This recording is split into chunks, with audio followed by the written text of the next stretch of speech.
Teman-teman mau tahu alat apakah itu? Yuk tonton video ini sampai habis.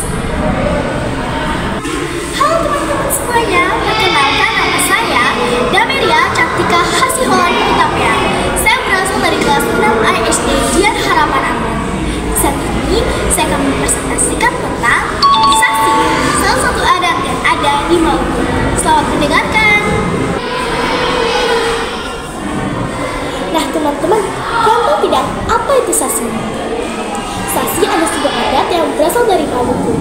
Sasi ini juga adalah larangan untuk mengambil sumber daya alam tertentu dalam jangka waktu 3 bulan, atau 6 bulan, atau 9 bulan, atau 1 tahun. Tapi tergantung dari keluarganya. Biasanya, orang-orang melanggar sasi ini akan dikenakan sanksi. Nah teman-teman, kalian tahu tidak 4 klasifikasi dari sasi? Yang pertama adalah sasi perorangan. Sasi perorangan ini hanya berlaku untuk lahan saja. Yang kedua adalah sasi agama. Sasi agama adalah sasi yang disetujui pihak gereja maupun masjid. Yang ketiga adalah sasi negeri. Sasi negeri ini adalah sasi yang disetujui oleh pemerintah lokal. Dan yang terakhir atau yang keempat adalah sasi umum, yaitu adalah sasi yang berlaku di desa itu saja. Nah teman-teman, di saat ini saya akan menjelaskan tentang salah satu dari keempat sasi tersebut, yaitu adalah sasi agama. Nah teman-teman, seperti yang sudah saya bilang, sasi agama ini adalah sasi yang disetujui oleh pihak gereja maupun pihak masjid. Tetapi orang-orang juga percaya kalau sasi agama ini juga sesuai dengan kepercayaan masing-masing. Contohnya seperti sasi lautan. Kata orang-orang, jika terjadi sesuatu di lautan atau terjadi sesuatu mengenai orang yang ada di lautan, maka itu artinya ada roh titi nenek moyang yang sedang berkeliaran di lautan tersebut.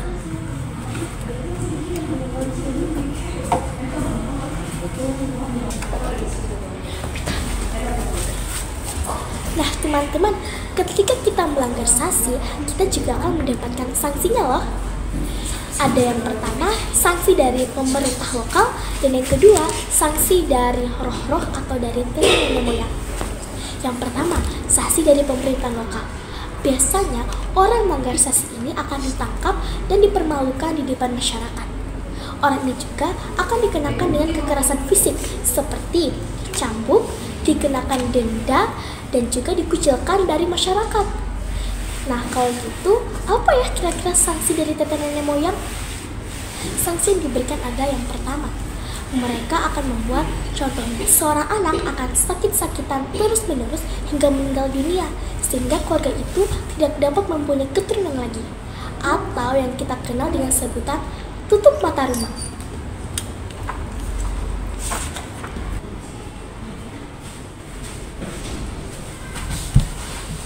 Teman-teman, kalian tahu tidak dengan yang namanya tutup dan buka sasi sesuai dengan adat dan gereja? Kira-kira itu apa ya? Nah teman-teman, arti dari buka tutup sasi sesuai dengan adat adalah tutup sasi sesuai adat artinya para kepala kewang atau anak-anak kewang akan berpencar ke seluruh pelosok desa atau kampung.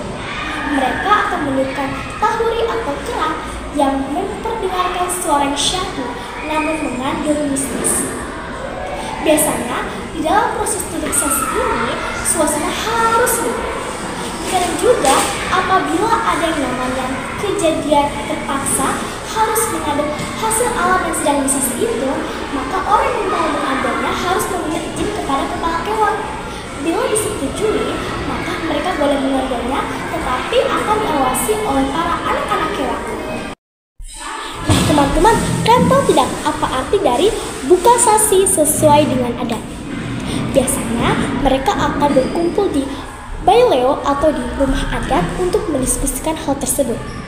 Pada malam menjelang pagi, pemerintahan lokal, kepala kewang, anak-anak kewang, dan lain-lain sebagainya mereka akan berkumpul di tempat itu. Biasanya, anak-anak kewang akan meniupkan tahuri serta berteriak kata Pua Siloteas Toto Mulalo Amun Hutum, yang berarti sasi kini telah dibuka. Nah, teman-teman semuanya, biasanya sebagai ucapan terima kasih dari setiap kepala keluarga, mereka akan memberikan sedikit dari hasil panen terbaik mereka kepada para pendeta atau kepada pemerintahan lokal. Nah, teman-teman, kira-kira apa ya arti dari buka sasi sesuai dengan gereja? Nah, biasanya sesuai kita tahu, ketika sesuatu sedang disasi, kita tidak boleh ambil dalam jangka waktu tertentu. Namun, jika tiba saatnya untuk membuka sasi, orang atau kepala keluarga atau keluarga yang lahannya disasi itu akan datang kepada majelis atau datang ke rumah majelis untuk menyampaikan bahwa lahan mereka, buah-buahan ataupun tanaman mereka yang disasi sudah boleh dibuka sasinya. Dengan begitu, Pak Pendeta akan kembali membilang kepada jemaah-jemaahnya agar semuanya sudah boleh lagi mengambil buah-buahan atau tanaman-tanaman itu. Biasanya, tutup sasi sesuai gereja ini akan dilaksanakan pada hari Minggu saat ibadah sedang berlangsung. Pada malam harinya seperti hari Kamis atau hari Jumat malam, orang-orang akan datang ke rumah para majelis atau pendeta untuk menyampaikan maksud dan tujuan mereka. Biasanya, ketika mereka pergi ke rumah para majelis atau pendeta, mereka akan menyampaikan hal yang akan mereka sasi. Contohnya seperti kenari. Kepala keluarga akan menyampaikannya kepada pendeta, sehingga pada hari Minggu ketika ibadahnya berlangsung, Pak Pendeta akan membacakannya serta mendoakannya.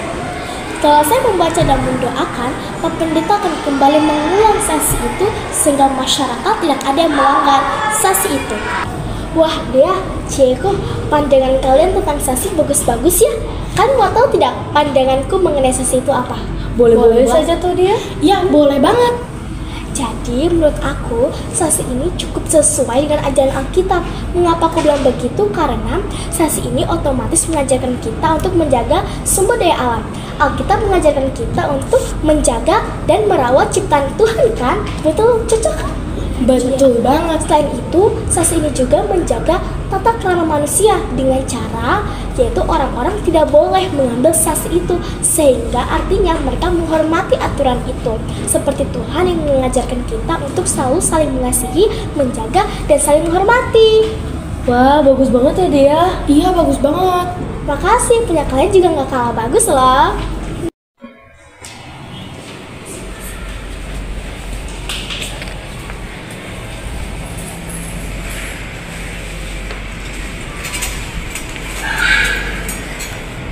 Nah teman-teman, terima kasih sudah menonton video saya di saat ini mengenai sasi. Jangan lupa like, share, komen, dan subscribe ya. Dadah!